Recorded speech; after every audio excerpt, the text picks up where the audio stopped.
What's up, everybody? Thralls Metal here once again. I'm Necrotic Nick. I'm Jammin, John. And we have yet another album review for you, and yet another one that we were actually pretty stoked to go over because we went over their last one.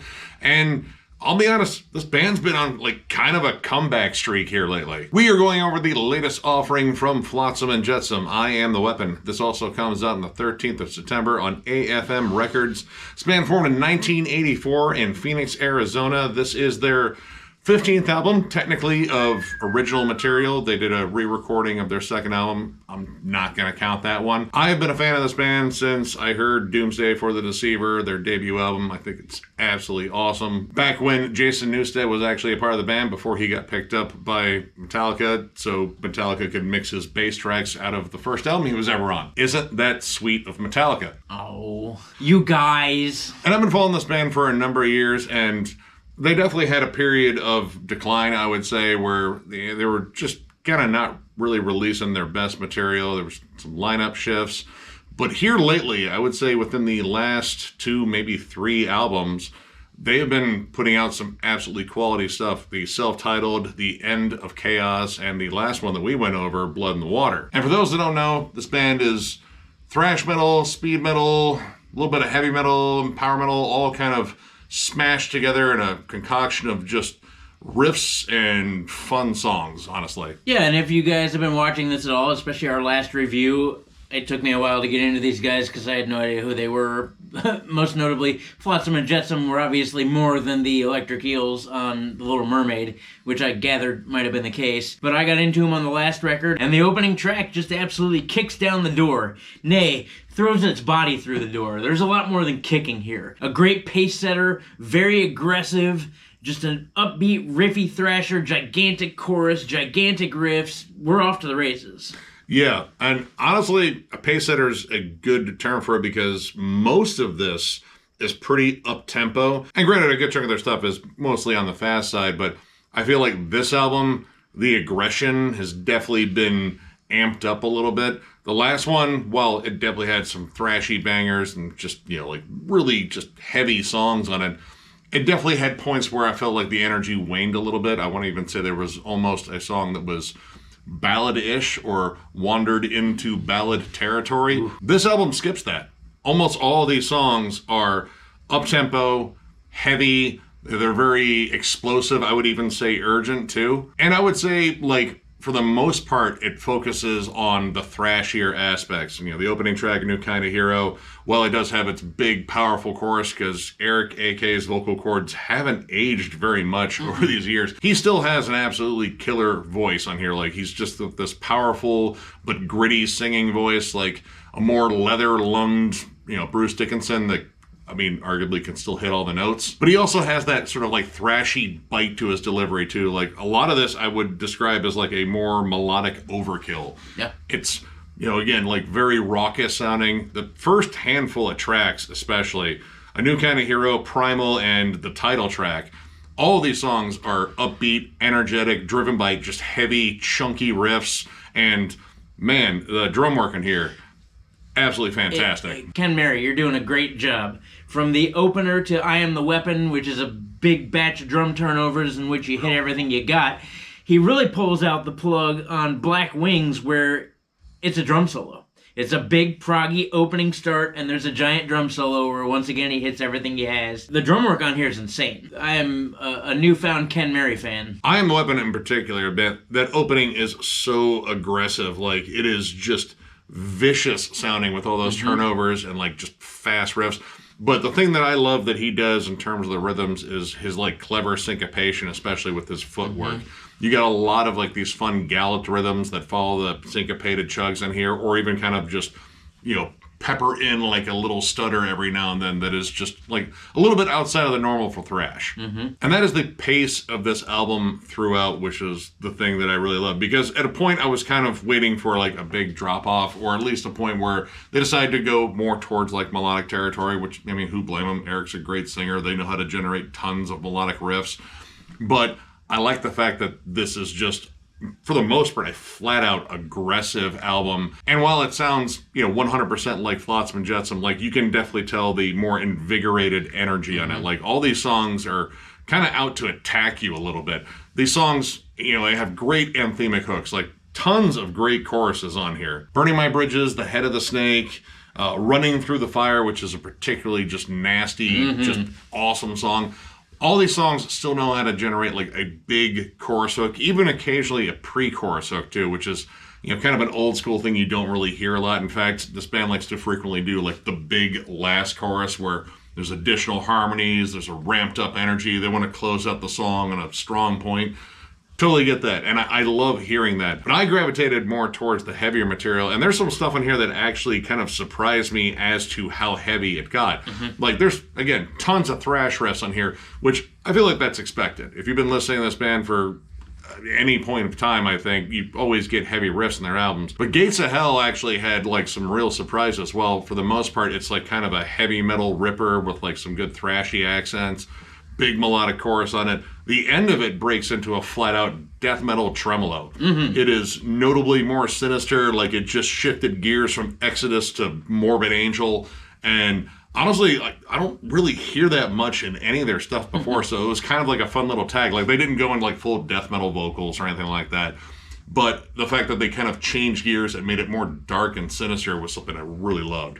Running Through the Fire did that too. That was a very big, heavy, riffy song. Very syncopated, going from machine gun riffs to those cool double kick patterns, and then that end kind of dry humping out that syncopated riff was really sweet too. And then the closing song, once again, Black Wings, sounds really sinister. Like, very, very creepy, and you'd think like they could just stick with this dark, heavy riff that they got, but then they throw this really creepy melody over it that just makes it even more sinister sounding. It's got some really cool atmosphere into the lead, but just overall, just has some big Doom vibes to it. And lead work on here, it's all over the place. Like, any moment they feel like they could squeeze in like a quick lead, I feel like they, made use of that opportunity. Yeah. And it doesn't feel cluttered with it. Like, you get short runs every now and then, and you get constant, trade-offs between the two guitarists. But when they get down to the bridge and let the leads really breathe, the lead work on here is awesome. Like, lots of fucking shredding on here. I mean, that is 100% to be expected. Both Primal and Head of the Snake have two leads. I think they're trade-offs, but still, like, anytime they get a chance to throw a little lead in, they take that chance. I'm reasonably sure there's a couple on there with like 3 or 4. Like, I'm counting those like short little runs too. Yeah. Like, dude, it's all the time on here.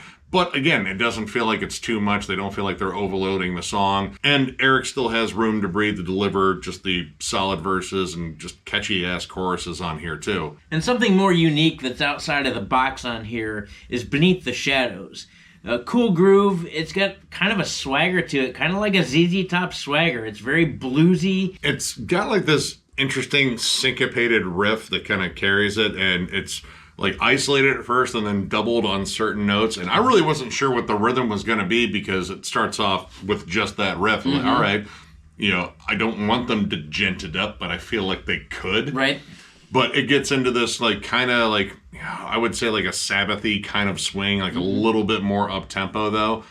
And the whole vibe of it is, I don't know, it's kind of like thrash covering bar rock. Like, it kind of has, like, the vibe of, oh, God, I hate saying it, but, like, Jackal, except it doesn't suck. But the song really embraces it, like, throughout. Like, Eric has, like, a little bit more of a sleazy delivery. The leads are notably more bluesy. There's more bends and more feel to them. Like, there's a couple, like, little shreddy moments, but they're more or less accents on it. It's just sort of a fun, loose, like, groovy song that's kind of a break from, like, the absolute battering, which it gets right back to with Gates of Hell, which I think is one of the heavier tracks on here. There's also occasionally, like, some extra synths and atmosphere in here. Like, Gates of Hell has, like, almost like a kind of a horn and synth combo on the chorus. I don't know, it's there to add, like, a little bit more gravitas to the moment, I think. Honestly, I don't think it adds that much. If you just had the riff there and Eric's vocals and just the music itself, I think it absolutely punches. But conversely, on Black Wings, it actually does add a lot. Like, it gives the song, like, an extra sinister sort of vibe. Like, it starts off, like, with creepy melodies and solid riffs, but you add that almost symphonic layering on there, it turns into, like, Night on Bald Mountain with that creepy demon from Fantasia, which is, like, easily the best segment in that movie. Next to the dinosaurs, I still prefer that one. But most of this album, I think, is just delivering killer hooks, killer aggression.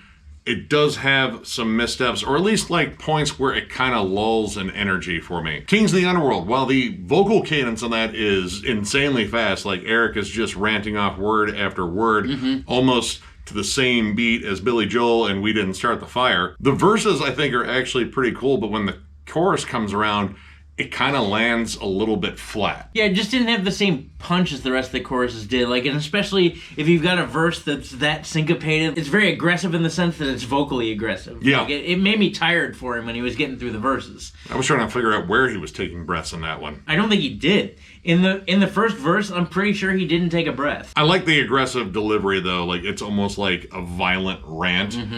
But again, like the chorus hook, which the chorus hooks on most of these songs just absolutely land. But that one, I feel like, with as aggressive as the verses were, you were kind of, getting hyped up and almost kind of getting led into this big, giant, mean chorus or something like that. And it just never quite landed. And then there's the song Cold Steel Nights, which I kind of like because it's very much a throwback. Like, it sounds like their earlier material just with modern production. It's got a good double time, sort of like D-beat stomp. It's got like very Kill 'Em All-ish sort of riffs on it. And I like the fact that the verses are aggressive and you have a good melodic chorus, but it's over essentially the same riff melody. So I do like that.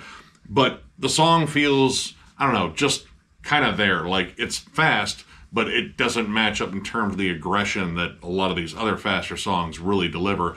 And it also doesn't deliver on, like, the big epic chorus that a lot of these songs also hit. But in this song, too, there's the first actual slowdown on the record. We're 8 songs in at this point, and we haven't had a slow moment. And the bridge on that, once again, gets kind of bluesy, gets a little jammy. Now, it doesn't hang out long. They don't stay in that register for more than a couple seconds before being like, all right, fuck that, we're back to going fast. That is legit how the transition feels. Yep. Like, wait a minute, hold on, did we get soft here? What the fuck? And then they just get back to absolutely ripping it. But like the whole song at that point, I guess you could say would be more of a slowdown. Doesn't have quite the intensity because it's all kind of structured that way. Even though it does have a really cool tapping riff in the beginning and then a tapping lead to go on top of it, it's just a little bit slower. And production-wise, I really dig this. This is Jacob Hansen once again, which I feel like we've brought him up quite a bit. He does a great job in here. This has a very like modern, slick-sounding production, but it's still got like a lot of heft to it, especially the drums. The drums sound fantastic. Guitars have got a good crunch to it, and where the vocals sit in the mix, they're not too out front, but they are definitely dominant, and I would say, like, just kind of drive the songs. Overall, though, I really dug this. Like, honestly, this might be their strongest album in a while, and I have really liked the last two. Like, those were definitely comeback albums in themselves. This one, I feel like, just pushes the aggression and the intensity and shows that this band is 100% still got it.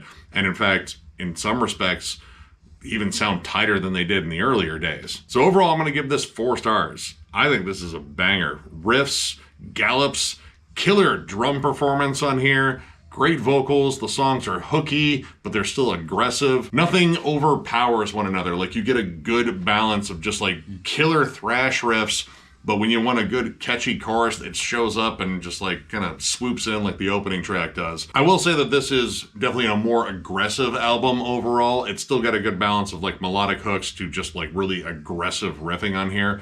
But I like that added intensity. These songs feel explosive. Again, I've heard it when this band is kind of like phoning it in the past. And this is 100% not that. This band sounds inspired and focused and driven again. And I absolutely love it. Like, this is just a killer album. If you're a big fan of Exodus, Testament, Overkill for damn sure, just a lot of like old school thrash and speed metal, check this album out. Really good job, guys. I totally agree. I'm going to give this a good, solid, strong 4. It's very aggressive, big vocals, big choruses. The band is firing on all cylinders from a musical standpoint. The riffs are excellent. The leads, once again, they throw in a lead pretty much damn near anywhere they can, or anywhere they want to for that matter, and nail it every time.